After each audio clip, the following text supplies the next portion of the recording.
हिंगोलीच्या सुरेगावमधील कापूस आंदोलनात झालेल्या गोळीबाराला 40 वर्ष पूर्ण झाली आहेत। यावेळी मृत शेतकऱ्यांना श्रद्धांजली अर्पण करण्यात आली। पोलिसांनी केलेल्या गोळीबारात 3 शेतकऱ्यांचा मृत्यू झाला होता, म्हणून दरवर्षी यावेळी शेतकऱ्यांच्या स्मरणार्थ श्रद्धांजली अर्पण केली जाते। नाशिकमध्ये अपंग कर्मचाऱ्यांची फेरपडताळणी होणार आहे। शासकीय नोकरीमध्ये बोगस प्रमाणपत्र मिळवून अपंगांची भरती झाल्यामुळे दिव्यांग कर्मचाऱ्यांचं प्रमाणपत्र पडताळणी सुरू आहे। त्यासाठी सर्वांना UDID प्रमाणपत्र जमा करण्याचेही आदेश देण्यात आले आहेत। वाशिम जिल्ह्यातील कारंजा, मंगरुळपीर, रिसोड आणि मालेगाव नगरपंचायतीची 20 डिसेंबरला निवडणूक होणार आहे। यासाठी उमेदवारांना आज अर्ज मागे घेण्यासाठी अंतिम मुदत दिली आहे, तर उद्या चिन्हांचं वाटप केलं जाणार आहे।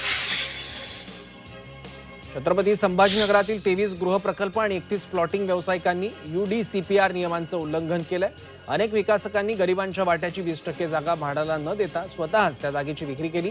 त्यामुळे म्हाडानं या प्रकल्पांची रजिस्ट्री रोखण्याचे आदेश सहजिल्हा निबंधकांना दिले आहेत। वर्ध्यातील समुद्रपूर शहरातील तालुका कृषी अधिकारी कार्यालयाला कुलूप लावण्यात आलंय। गेल्या अनेक वर्षांपासून सुधीर पंजाबराव खडसे यांच्या घरी भाड्याने हे कार्यालय चालवण्यात येत आहे, मात्र गेल्या 7 महिन्यांपासून भाडं न मिळाल्यानं कार्यालयाला कुलूप लावलंय।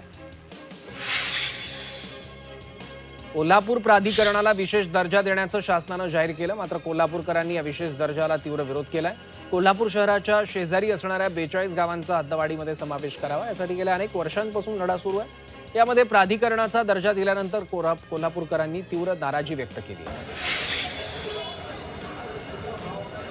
पुण्यात पोलंडच्या रॉयला गाला सफरचंदाला मागणी वाढली आहे। पुणे मार्केट यार्डात परदेशी सफरचंदाची आत वाढली। पोलंडच्या रॉयला गाला सफरचंदांनी सर्वाधिक पसंती सध्या लोकांनी दिलेली आहे। देशी सफरचंदांचा हंगाम संपल्यानं परदेशी सफरचंदाची मागणी वाढली आहे। 18 किलो पोलंडच्या सफरचंदाला 4000 ते 4200 भाव मिळतोय।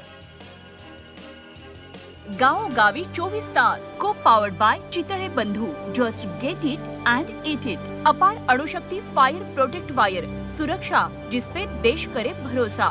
गुलाब जाम म्हणजे फक्त किड्स। LIC ऑफ इंडिया, हर पल आपके साथ। कृषिथॉन, कृषि प्रदर्शन नाशिक।